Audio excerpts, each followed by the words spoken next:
అంటూ 6 తీవ్రత్వ భూకంపం 800 మందికి పైగా మృత్యువాత, ఊళ్ళు నేలమట్టం కుప్పకూలిన వ్యవస్థలు, కొండ ప్రాంతం కావడంతో భారీగా ప్రాణ ఆస్తి నష్టం, నత్తనడకం సహాయక చర్యలు అన్ని విధాలు అండగా ఉంటామని ప్రధాని హామీ అన్నటువంటిది హైలైట్ చేశారు. అయితే సాక్షి ఎడిటర్పై అక్రమ కేసు అంటూ పాత్రికేయులపైన అక్రమ కేసు నమోదు, పోలీసుల అన్యాయంపై ప్రశ్నిస్తే పోలీసు కేసా, ప్రభుత్వ వైఫల్యాలపై నిలదీస్తున్నందుకు కక్ష సాధింపు, ఏడాదిగా ఇదే రీతిలో అక్రమ కేసులతో వేధింపులు, హైకోర్టు ఆదేశాలు బేఖాతరు చేస్తున్న పోలీస్ శాఖ అన్నటువంటి వార్తని హైలైట్ చేశారు. లేకపోతే నీటితో కొట్టుకుపోతున్న మట్టి ఎంత, పంట నష్టం ఆస్తి నష్టం కన్నా మట్టి నష్టం చాలా పెద్దది, మనం ఎవరూ పట్టించుకొని మహా విపత్తిది. దేశవ్యాప్తంగా హెక్టార్కు ఏటా సగటున 21 టన్నుల మట్టి కొట్టుకుపోతుంది.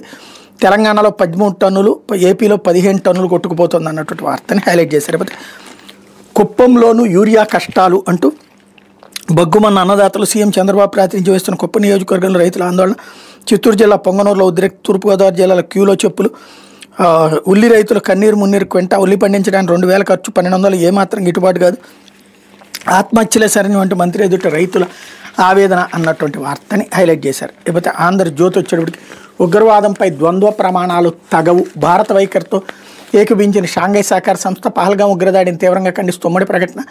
జూన్లో ఎస్సీఓ రక్షణ మంత్రుల భేటీలో రూపొందించిన ప్రకటనలో పహల్గాం అంశం లేకపోవడంపై భారత్ నిరసన, సంయుక్త ప్రకటనపై సంతకం చేయడానికి నిరాకరణ. తాజాగా పహల్గాం దాడిని ఖండిస్తూ ఎస్సీఓ డిక్లరేషన్, ఇది భారతదేశానికి అతిపెద్ద దౌత్య విజయం, నిపుణులు అభివృద్ధి బ్యాంక్ ఏర్పాటుకు సభ్య దేశాల ఆమోదం అన్నటువంటి వార్తని హైలైట్ చేశారు.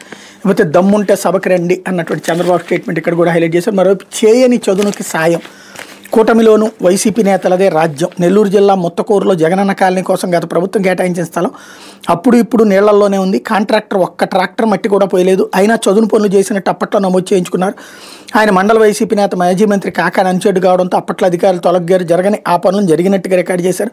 కొత్త ప్రభుత్వం రాగానే జగనన్న కాలనీలో జరిగిన చదును పనులపై తనిఖీలకు ఆదేశించి తనిఖీల బృందం ముత్తకూరు ఎప్పుడు వెళ్ళి చూసినా అక్కడ కాలనీ స్థలం నీళ్లలోనే ఉంది. అయినా గత ప్రభుత్వంలో చేసిన పనులకు మొత్తం 25 లక్షల మేర బిల్లులు చెల్లించారు. ఆ కాంట్రాక్టర్ కోర్టుకు వెళ్లారు, అక్కడ పనులు జరగలేదని కోర్టుకు తెలిసి బిల్లును దోసిపుచ్చాలి, అధికారులు అందుకు భిన్నంగా వ్యవహరించారు.